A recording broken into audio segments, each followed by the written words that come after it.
सुलगता सवाल में आपका स्वागत है। मैं हूं आपके साथ वक्ता। आज सवाल उद्धव ठाकरे के बड़बोले नेता संजय राउत के घोटाले पर सुलगाएंगे, जिसके खुलासे से सबके होश उड़ जाएंगे। पात्राचौल घोटाले में ईडी ने संजय राउत की गिरफ्तारी के बाद अब उनकी पत्नी को रडार पर लिया। उनसे कम 10 घंटे तक पूछताछ की गई। इस दौरान वर्षा राउत ने ऐसा राज उगल दिया कि संजय राउत दोगुनी मुसीबत में फंस सकते हैं। संजय के साथ साथ पत्नी भी सलाखों के पीछे जा सकती हैं और कई ऐसे नाम भी हैं जिन पर गाज गिर सकती है, जिससे सवाल सुलग रहे हैं। पात्राचौल घोटाले से क्या है वर्षा राउत का कनेक्शन? क्या वर्षा राउत ने उगल दिए घोटाले के सारे राज? कैसे वर्षा ने पात्राचौल के जरिए की करोड़ों की हेराफेरी? क्या वर्षा राउत के नाम पर होते थे सारे आर्थिक लेन देन? क्या संजय राउत के बाद गिरफ्तार होंगी वर्षा राउत? ये सवाल पात्राचौल घोटाले में आए दिन हो रहे नए खुलासों की वजह से सुलग रहे हैं, क्योंकि सिर्फ संजय राउत ही नहीं, वर्षा राउत के खातों में भी बड़ी रकम का लेन देन होता था। और ईडी का भी ये आरोप है कि वर्षा राउत के खाते से कई संदिग्ध ट्रांजैक्शंस हुए हैं। ईडी ने कोर्ट में दावा किया था कि प्रवीण राउत के जरिए पात्राचौल घोटाला से कमाए गए 112 करोड़ में से 1 करोड़ 6 लाख रुपए संजय राउत और वर्षा राउत के खाते में आए। इन्हीं पैसों से वर्षा राउत ने दादर में फ्लैट खरीदा। जब ईडी ने जांच शुरू की तब वर्षा राउत ने उन पैसों को लोन के तौर पर बताया और 55 लाख रुपए प्रवीण राउत की पत्नी माधुरी के खाते में ट्रांसफर कर दिए।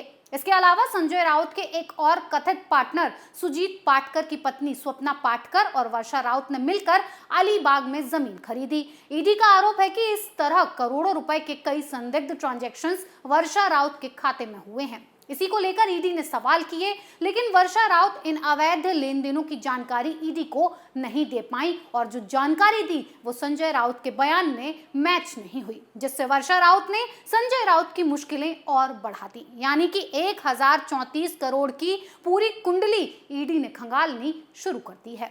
वहीं बताया जा रहा है कि ईडी के कई सवालों के वर्षा राउत ने ऐसे जवाब दिए जिससे ईडी को भ्रष्टाचार के सारे सबूत हाथ लग गए हैं और संजय राउत की मुश्किलें दोगुनी हो गई हैं। ईडी के हंटर से बौखलाई वर्षा राउत जब पूछताछ के बाद बाहर निकली तो वो कहती नजर आई, मुझे जितना पता था उतना मैंने बता दिया। मैंने अपनी तरफ से पूरा सहयोग किया। कुछ भी हो जाए हम उद्धव साहब को नहीं छोड़ेंगे। अगर फिर बुलाया जाता है तो हम पूछताछ के लिए जरूर हाजिर होंगे। ईडी के सामने हाजिर तो अब वर्षा को बार होना ही पड़ेगा, क्योंकि पहले ही बहानेबाजी कर संजय राउत बुरे फंस चुके हैं। संजय राउत ईडी के नोटिस को बार दरकिनार कर रहे थे। ये बोल रहे थे कि उनके पास आने का समय नहीं है। ऐसे में ईडी ने ही समय निकालकर उन्हें सलाखों के पीछे डाल दिया। अब इसी तरह वर्षा राउत भी पत्नी के साथ सलाखों में बैठी नजर आ सकती हैं, क्योंकि पात्राचौल घोटाले का मामला हो या अलीबाग में जमीन के 8 प्लॉट्स खरीदने का मामला, ये सारे आर्थिक लेन देन वर्षा राउत के नाम पर किए गए। ईडी ने यह दावा करते हुए सारे कागजात सेशंस कोर्ट के सामने पेश किए थे। कोर्ट भी सबूतों को देखकर हैरान रह गया और जब इन्हीं सबूतों को दिखाकर वर्षा राउत से पूछताछ शुरू की गई तो उनके हाथ पांव कांपने लगे, जुबान लड़खड़ाने लगी। लेकिन मैडम साहिबा जवाब नहीं दे पाई। जवाब होगा तभी तो देंगी, क्योंकि वर्षा राउत के सारे अकाउंट का इस्तेमाल डायरेक्ट संजय राउत करते थे। जो भी लेन देन होता था संजय राउत ही सब देखते थे। वर्षा राउत का तो सिर्फ नाम होता था। इसी वजह से वर्षा राउत के ईडी के सवालों का जवाब देने में लड़खड़ाती दिखाई दी। वहीं इस घोटाले पर एक्शन से सबसे ज्यादा संजय राउत के भाई सुनील राउत बिलबिला रहे हैं। जब भी ईडी का नोटिस आता है वो मीडिया का जमावड़ा लेकर बैठ जाते हैं। अब संजय राउत के भाई सुनील राउत ने सवाल उठाते हुए कहा, 1 करोड़ 6 लाख रुपए जो खाते में आए हैं उस पर सवाल उठाए जा रहे हैं, लेकिन नीरव मोदी, ललित मोदी जैसे लोग जो हजारों करोड़ रुपए लेकर भाग गए उन पर कार्रवाई करने की बीजेपी सरकार में हिम्मत नहीं है। जिस पात्राचौल घोटाले में उनकी भाभी से पूछताछ की जा रही है उस पात्राचौल का कॉन्ट्रैक्ट कुल 9 लोगों को दिया गया था। उनमें से एक बीजेपी नेता मोहित कंबोज भी है। क्या उनसे बीजेपी के लोग पूछताछ करवाएंगे? बिना सबूतों के ही अब संजय राउत के खानदान ने रोना शुरू कर दिया है, छाती पीट रहे हैं। इस कार्रवाई के लिए भी बीजेपी को घेरने में लग गए हैं। हैरानी की बात तो यह है कि 1 करोड़ रुपए का लेन देन संजय राउत के भाई को छोटा लग रहा है। अब देखिए ईडी कैसे इस छोटे लेन देन का ही बड़े तरीके से हिसाब करती है। वहीं अब संजय राउत का परिवार क्यों बीजेपी नेताओं पर इस घोटाले की छींट डालने की कोशिश कर रहा है, तो ये भी बताते हैं। दरअसल संजय राउत की गिरफ्तारी होने के बाद बीजेपी नेता मोहित कंबोज ने तंज वाला एक ट्वीट किया था, जिसमें उन्होंने लिखा था, संजय राउत अरेस्ट हुए, नवाब मलिक, संजय पांडे और अब संजय राउत, अगला कौन। बस इसी ट्वीट के बाद मोहित कंबोज उद्धव गुट के निशाने पर आ गए।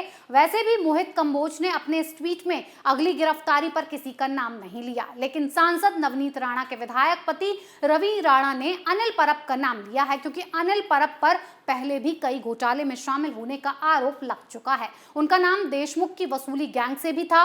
खैर, अभी तक तो अनिल परब बचते आ रहे हैं, लेकिन अगला नंबर उनका किसी बड़े घोटाले में जेल जाने के लिए लग सकता है। वहीं मोहित कंबोज के ट्वीट का जिक्र इसलिए जरूरी है क्योंकि नवाब मलिक की गिरफ्तारी के बाद सबसे पहले मोहित कंबोज ही वो शख्स थे जिन्होंने ये कहा था कि संजय राउत गिरफ्तार होंगे और सलीम जावेद की जोड़ी जेल में एक साथ बैठेगी। मोहित कंबोज नवाब मलिक और संजय राउत को सलीम जावेद की जोड़ी कहा करते हैं और आखिर में उनकी ये भविष्यवाणी सही भी साबित हो गई। इसीलिए उद्धव गैंग और संजय राउत का परिवार मोहित कंबोज को घेरने में लग गया है। वहीं दूसरी तरफ ईडी के हाथ कई अहम सबूत लग गए हैं, जिससे वर्षा राउत का फंसना भी तय है। इसके बाद ईडी इस केस के बाकी भ्रष्टाचारियों तक पहुंचेगी और पता लगाएगी कि आखिर कौन कौन 1034 करोड़ के घोटाले में शामिल था, कैसे इन पैसों का बंदरबांट हुआ, कहां-कहां तक रकम पहुंचाई गई और इससे पहले संजय राउत के घर से मिले 3 करोड़ के लेन देन का कागजों ने पहले ही उनकी मुसीबत बढ़ा दी है।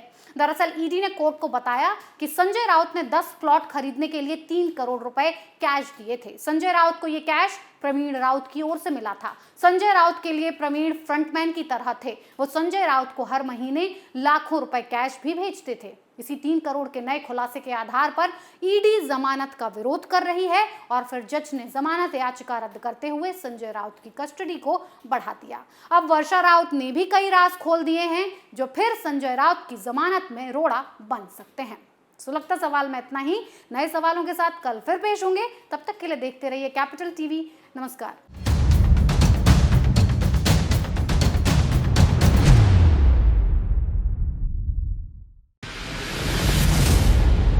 मैं राजनीति करता नहीं, पर राजनीति को बहुत गहरे तक समझता हूं। मैं लोगों के बीच रहता हूं, लोगों के मन को अच्छे से जानता हूं।